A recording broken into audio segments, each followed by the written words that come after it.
What's going on, guys? I'm Josh. I'm Samantha. And we're the Collecting Couple. And today we're going to be talking about how to get Funko Shop exclusives. Let's get started.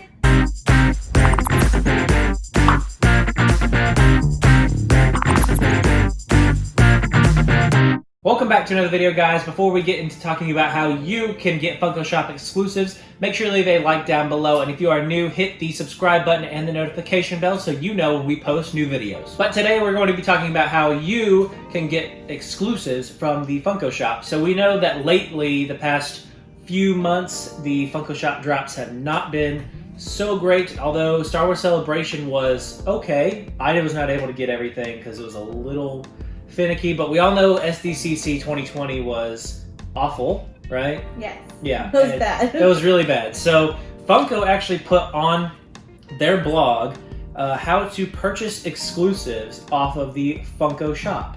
So we're going to go over today what Funko themselves says is your way to get Funko Shop exclusives. Funko's first tip is to follow their updates. So they're essentially saying follow their Facebook, their Twitter, their Instagram, subscribe to their Funko newsletter thing to see what is coming out on the shop, so that way you know whether or not to prepare for these items. Now, I don't really think this tip is the greatest. It's not always the best. It's not always the best, considering sometimes they do random drops on random days. And also, if you work in the middle of the day, like us, you're not really able to check your phone. Well, and sometimes Funko social media, they will post, like for instance, the McDonald's 5-pack, they posted on their social media that it was on sale several minutes after it had actually sold out on the McDonald's website. Right. So there's some times where it works, where it does inform you of, so for instance, let's take Star Wars Celebration, that's the newest thing that just came out.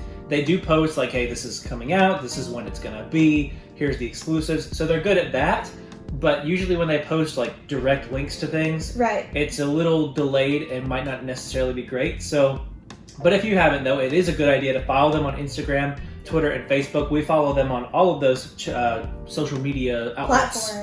Platforms. And so we pretty are well informed. We also follow Dispops on Twitter and Instagram. If you have not followed that account, I heavily encourage you to do so. That is an account that's kind of... It keeps up to date with all of Funko news, pretty Funko much. leaks, Funko things like leaks. that. He also does a really great job of actually posting the link. Like, he has to get it himself first, but he usually posts it at least within a minute or two, way quicker than Funko usually does. Tip 2 from Funko themselves is to prepare yourself for the release. So for instance, if you know that they're going to be releasing an exclusive on Wednesday at 11 o'clock PST, then you need to be sure that you are ready to go at least 15 minutes before that. So that is their recommendation. Sometimes we're there 20 minutes before, or if you're feeling really lucky, we get there like 5 minutes before. But at least 15 minutes if you're really worried about an exclusive, depending on like if it's something you want. But also know, lately they have been doing this for SDCC and Star Wars Celebration. The main Funko Shop like goes down, right? And then the maintenance website goes up. Yeah, so what they've been doing is they've been shutting down their main website that has like all of the figures you can buy from Funko, so any commons or even like old exclusives that didn't sell out. They shut that down. It typically takes it at least a minute or two until it actually pulls up the new like pop-up shop, I guess is what you could say. And it pulls up the maintenance window, and then you just gotta keep refreshing that same page until it does pull up the pop-up shop. Along with this being prepared, you know, setting that alarm on your phone for 15 minutes or even 5 minutes before, and being there just constantly refreshing the page could help you out in the long run. Up next, Funko themselves have realized that people are commenting on their social media posts about their frustrations with the Funko Shop, especially with that Dwight Funko Pop that came out, and then with SDCC, and now with Star Wars Celebration. So here are some common misconceptions. Now I will say, this is where the article kind of turns a little salty, like the blogger at Funko, or whoever wrote this, is kind of frustrated back at the fans of Funko. So if you actually read the real article, you can definitely tell that the tone of this section is just very, very, very salty. But one of the most common misconceptions, according to Funko themselves, is that they don't sell to a lot of bots. Yeah, supposedly they don't. How bots are not necessarily as much of an issue. They don't let bots in. They're not selling purposely to flippers and things like that. So they call that a common misconception. A lot of people have been saying that, especially with SDCC. That was a really big complaint because everyone was posting on eBay or on Facebook that they got 2, 3, whatever of the things. Well, Funko says that many of these third-party sellers or these bots or these people who send out the bots or whoever says that they really don't get their order. They get canceled. And, that's just the part that those flippers and people forget to post on social media, that their orders get canceled. Now, I don't know how true this is. I don't know. It, to me, seems like, yeah, you might be fighting the bots, but there are a lot of backdoor businesses that end up getting multiple of the same items as well. So I don't know how true this is. I don't know if they're just kind of getting salty because the fans are just now realizing it and kind of calling them out for it. But that's one of the most common misconceptions. There is another common misconception, and that is... One of their misconceptions is that when you add something to your cart, that it is secured in your cart. So let's say I'm buying the Mandalorian flamethrowing pop from Funko.com, let's just say, and I add it to my cart. Now, a lot of people think, well, it's in my cart, so it's mine. Just like we go to the grocery store. Yeah, like it's being held. It's mine because I'm holding it, and I'm going to buy this. It's not the case on Funko.com.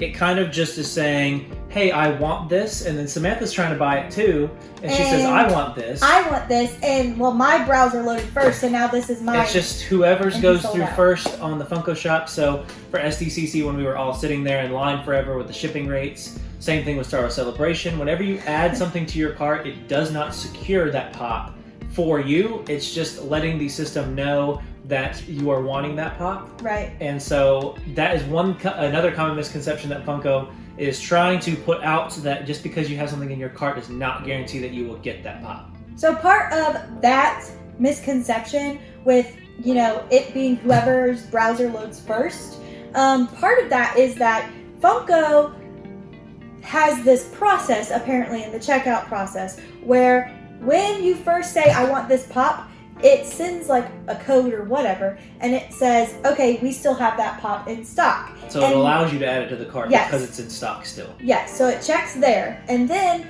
you wait in line, and you got that little cue that says, do not refresh, you'll lose your spot, all of that fun stuff that we all know and love. And when your cart finally uploads, it checks again, right before that, to make sure that that pop is still in stock. So that's the second time it checks. And then you put in all your information and you wait for shipping rates and you click pay now. And then that's the third time that it checks to make sure it's still in stock. So this actually happened to me with Star Wars Celebration. Yeah. I had everything in my cart and I hit complete payment and it was loading and it was processing, and then it loaded and said some things were out of stock. And so then I had to go through the process again, and then something else was out of stock, and I had to go through it again. So that is an example of Funko's system double, triple checking that things are in stock. So it goes back to that point that just because you have it in your cart and you hit pay does not mean that you are guaranteed to get your items. Like we've mentioned throughout this video, there are some changes that we'd like to see from the Funko Shop. That first one especially being, you need to hold people's product. Like, her brother-in-law actually mentioned that when you go to buy a ticket for a concert, you have 10 minutes. That ticket is yours. It is held for you for 10 minutes. If you don't complete your purchase within 10 minutes, that is gone. It's no longer held for you. Someone else can buy it. I think Funko should consider doing something like that, considering a lot of people are getting frustrated with them because it says it's in your cart and you go to pay and then it says sold out. Gone. Yeah, I'm tired of that too. I think that would be a good system for them to implement, would be something that can secure a product in your cart. Unfortunately, that will mean that, for instance, people who aren't fast enough, they just won't be able to add it to their cart. Right. But at least you would know before you add it to your cart, it's already gone. Well, not even that, but there's not that many bots Yeah, according to supposedly. Funko. So I think that would be a good system to implement for sure. But guys, it looks like Funko has acknowledged some of the complaints from the community about the Funko Shop. That is their response. It will be linked down below in the description if you want to read the full blog post that they put. It does get a little salty towards the middle part. Yes, they are frustrated, I feel. You can tell that they definitely are at least hearing us, and they have put out this statement on how you can better your chances at getting some Funko Shop exclusives. So guys, let us know down in the comments below, what do you think about Funko's response to the community and their complaints with the Funko Shop recently? Do you think it's a good response or a not so great response? And how do you manage to get your Funko Shop exclusives? But before we get out of here, make sure you leave that like down below if you did not already. But that's going to be it for today. We will see you tomorrow. And remember, never stop collecting.